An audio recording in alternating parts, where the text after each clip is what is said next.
Donald Trump ಏನು ಮಾಡೋಕ್ಕೆ ಹೊರಟಿದ್ದಾರೆ? ಅಮೆರಿಕದ ಅಧ್ಯಕ್ಷರ ಇತ್ತೀಚಿನ ಕ್ರಮಗಳನ್ನ ಗಮನಿಸಿದರೆ ಇಂಥ ಪ್ರಶ್ನೆಗಳು ಬರದೇ ಇರೋದಿಲ್ಲ. ಅಕ್ರಮ ವಲಸಿಗರ ಮೇಲೆ ಕಠಿಣ ಕ್ರಮಗಳನ್ನ ತಗೊಂಡು ಅವರನ್ನು ದೇಶದಿಂದ ಗಡಿಪಾರು ಮಾಡ್ತಿದ್ರೆ, ಅಧಿಕೃತವಾಗಿ ಅಮೆರಿಕದಲ್ಲಿರೋ ವಿದೇಶಿಯರ ಮೇಲೆ ತೀವ್ರ ನಿಗಾ ಇಟ್ಟು ಚೂರುಪಾರು ತಪ್ಪು ಮಾಡಿದರೂ ವೀಸಾ ಕ್ಯಾನ್ಸಲ್ ಮಾಡಿಸಿ ಅವರನ್ನು ದೇಶ ಬಿಡುವಂತೆ ಮಾಡ್ತಿದ್ದಾರೆ. ಇನ್ನು ಯುದ್ಧ ಪೀಡಿತ ರಾಷ್ಟ್ರಗಳಿಂದ, ಬರದ ನಾಡಿನಿಂದ ಅಥವಾ ಸಂಘರ್ಷದಿಂದ ತತ್ತರಿಸಿರುವ ಜನರು ಆಶ್ರಯ ಕೇಳ್ಕೊಂಡು ಬಂದರೆ ಅವರನ್ನು ಗಡಿಯಿಂದಲೇ ದೂರಕ್ಕೆ ಓಡಿಸಲಾಗ್ತಿದೆ. ಯಾರನ್ನೂ ಹಾಗೆಲ್ಲ ದೇಶದೊಳಗೆ ಬಿಟ್ಕೊಳ್ಳಲ್ಲ ಅಂತ ಖಡಕ್ಕಾಗಿ ಟ್ರಂಪ್ ಹೇಳಿದ್ದಾರೆ. ಆದರೆ ಈಗ ದಕ್ಷಿಣ ಆಫ್ರಿಕಾದಲ್ಲಿರೋ ಬಿಳಿಯರನ್ನು ಅಮೆರಿಕಕ್ಕೆ ಬರುವಂತೆ ಆಹ್ವಾನ ಕೊಟ್ಟಿದ್ದಾರೆ.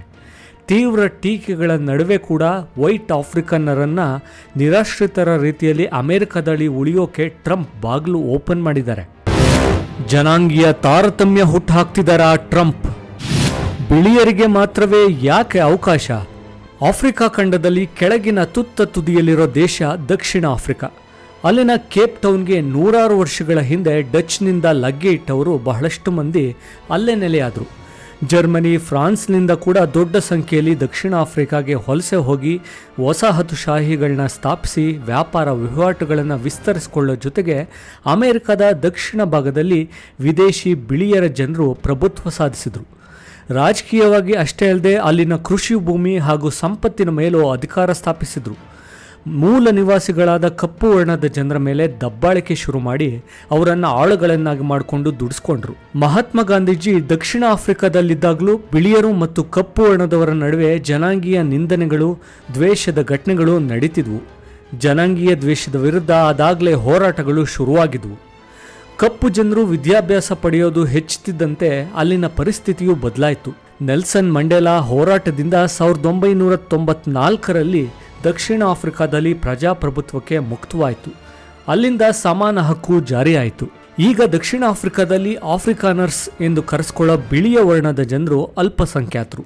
ಮೂಲ ನಿವಾಸಿಗಳೇ ರಾಜಕೀಯ ಆಡಳಿತದ ಪ್ರಭುತ್ವ ಹಿಡಿದಿದ್ದಾರೆ. ಅಲ್ಲಿ ಬಿಳಿಯರ ಮೇಲೆ ಜನಾಂಗೀಯ ದ್ವೇಷ ಕಿರುಕುಳ ಕೊಡ್ತಿರೋದಾಗಿ ಡೊನಾಲ್ಡ್ ಟ್ರಂಪ್ ಆಡಳಿತ ಆರೋಪ ಮಾಡ್ತಿದೆ. ಬಿಳಿಯ ಜನರ ಸುರಕ್ಷತೆಗಾಗಿ ಅವರನ್ನು ಅಮೆರಿಕಕ್ಕೆ ಹೊರಟು ಬರಂತೆ ಆಹ್ವಾನ ಕೊಟ್ಟಿದ್ದಾರೆ.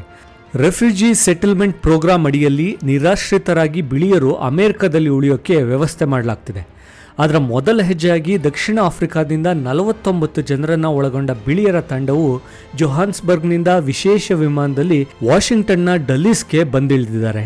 ಟ್ರಂಪ್ ಆಡಳಿತವೇ ದುಡ್ಡು ಖರ್ಚು ಮಾಡಿ ಜೊಹಾನ್ಸ್ಬರ್ಗ್ಗೆ ಚಾರ್ಟರ್ ಪ್ಲೇನ್ ಕಳಿಸ್ಕೊಟ್ಟಿತ್ತು. ಆದರೆ ದಕ್ಷಿಣ ಆಫ್ರಿಕಾ ಆಡಳಿತವು ತಮ್ಮ ನೆಲದಲ್ಲಿ ಬಿಳಿಯರ ವಿರುದ್ಧ ಯಾವುದೇ ಕಿರುಕುಳ, ಜನಾಂಗೀಯ ನಿಂದನೆಗಳು ನಡೀತಿಲ್ಲ ಅಂತ ಹೇಳಿದ್ದಾರೆ. ಹಾಗೆ ಅಮೆರಿಕವು ತನಗೆ ಅರ್ಥವಾಗದ ರಾಜಕೀಯ, ಭೌಗೋಳಿಕ ವಿಚಾರದಲ್ಲಿ ತಲೆ ಹಾಕ್ತಿರೋದಾಗಿ ಹೇಳಿದೆ. ಆದರೆ ದಕ್ಷಿಣ ಆಫ್ರಿಕಾದಿಂದ ಅಮೆರಿಕಕ್ಕೆ ಹೊರಟು ನಿಂತವರನ್ನ ಅಲ್ಲಿನ ಆಡಳಿತ ತಡೆದು ನಿಲ್ಲಿಸಿಲ್ಲ. ದಕ್ಷಿಣ ಆಫ್ರಿಕಾದಲ್ಲಿ ಈಗಲೂ ಬಿಳಿಯರೇ ಸಿರಿವಂತರು. ಅಮೆರಿಕದಲ್ಲಿ ಆಶ್ರಯ ಪಡೆಯೋಕೆ ಮುಕ್ತ ಅವಕಾಶ. ಜರ್ಮನಿ, ಡಚ್ ಹಾಗೂ ಫ್ರಾನ್ಸ್ನಿಂದ ಬಂದು ದಕ್ಷಿಣ ಆಫ್ರಿಕಾದಲ್ಲಿ ನೆಲೆಯಾದವರು ಆಫ್ರಿಕಾನರ್ಸ್. ಸದ್ಯಕ್ಕೆ ದಕ್ಷಿಣ ಆಫ್ರಿಕಾದ ಜನಸಂಖ್ಯೆಯಲ್ಲಿ 7% ಜನರು ಆಫ್ರಿಕಾನರ್ಸ್ ಅಥವಾ ಬಿಳಿಯ ಜನರು. ಆದರೆ ಒಟ್ಟು ಖಾಸಗಿ ಕೃಷಿ ಭೂಮಿಯ ಪೈಕಿ 78% ಭೂಮಿಗೆ ಇವರೇ ಮಾಲೀಕರು.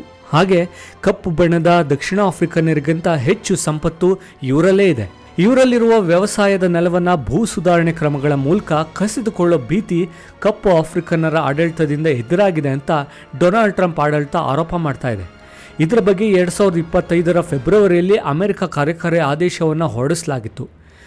ಜನಾಂಗೀಯ ದ್ವೇಷ ಇರೋದ್ರಿಂದ ದಕ್ಷಿಣ ಆಫ್ರಿಕಾದಲ್ಲಿರೋ ಬಿಳಿಯ ಜನರು ಅಮೆರಿಕಾದಲ್ಲಿ ಆಶ್ರಯ ಪಡೆಯೋದಕ್ಕೆ, ಇಲ್ಲಿಯೇ ನೆಲೆಸೋದಕ್ಕೆ ಮನವಿ ಮಾಡೋಕ್ಕೆ ಅವಕಾಶ ಮಾಡಲಾಗಿತ್ತು.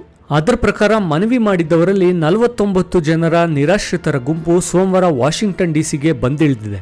ಟ್ರಂಪ್ ಆಡಳಿತವು ಅಮೆರಿಕದ 12 ರಾಜ್ಯಗಳೊಂದಿಗೆ ಮಾತನಾಡಿದ್ದು ಆಫ್ರಿಕನ್ನರ್ಸ್ಗೆ ಆಶ್ರಯ ಕೊಡೋಕೆ ಆ ರಾಜ್ಯಗಳು ಸಮ್ಮತಿ ಕೊಟ್ಟಿವೆ. ಮೊದಲಿಗೆ ನಿರಾಶ್ರಿತರು ಟೆಕ್ಸಾಸ್ನಲ್ಲಿ ನೆಲೆಯಾಗ್ತಾರೆ. ಈಗಿನ ನಿರಾಶ್ರಿತರಲ್ಲಿ ಕೆಲವರು ಅಮೆರಿಕದಲ್ಲಿ ತಮ್ಮ ಸಂಬಂಧಿಕರನ್ನು ಹೊಂದಿದ್ದಾರೆ. ಕ್ಷಿಪ್ರಗತಿಯಲ್ಲಿ ಬಿಳಿಯರು ಆಫ್ರಿಕಾದಿಂದ ಅಮೆರಿಕದಲ್ಲಿ ಆಶ್ರಯ ಪಡೆಯೋಕೆ ಅವಕಾಶ ಮಾಡಿಕೊಡಲಾಗಿದೆ. ಆದರೆ ಬೇರೆ ದೇಶಗಳ ಜನರನ್ನ ಒಳಗೆ ಬಿಟ್ಕೊಳ್ಳೋಕೆ ಒಪ್ಪದ ಟ್ರಂಪ್ ಆಫ್ರಿಕಾದಲ್ಲಿನ ಬಿಳಿಯರನ್ನ ಮಾತ್ರ ಬರೋಕ್ಕೆ ಅವಕಾಶ ಮಾಡಿರೋದ್ರ ಬಗ್ಗೆ ಟೀಕೆಗಳು ಕೇಳಿ ಬರ್ತಾ ಇವೆ. ಟ್ರಂಪ್ ಅವರ ಈ ಕ್ರಮವು ದಕ್ಷಿಣ ಆಫ್ರಿಕಾ ಮತ್ತು ಅಮೆರಿಕ ಎರಡೂ ಕಡೆಯೂ ಜನಾಂಗೀಯ ದ್ವೇಷದ ಚರ್ಚೆಗಳಿಗೆ ದಾರಿ ಮಾಡಿಕೊಟ್ಟಿದೆ. ಅಂದಹಾಗೆ ಟ್ರಂಪ್ ಜೊತೆಗೆ ಆಪ್ತತೆ ಹೊಂದಿರೋ ಉದ್ಯಮಿ ಎಲಾನ್ ಮಸ್ಕ್ ಅವರ ಮೂಲ ಕೂಡ ದಕ್ಷಿಣ ಆಫ್ರಿಕಾ.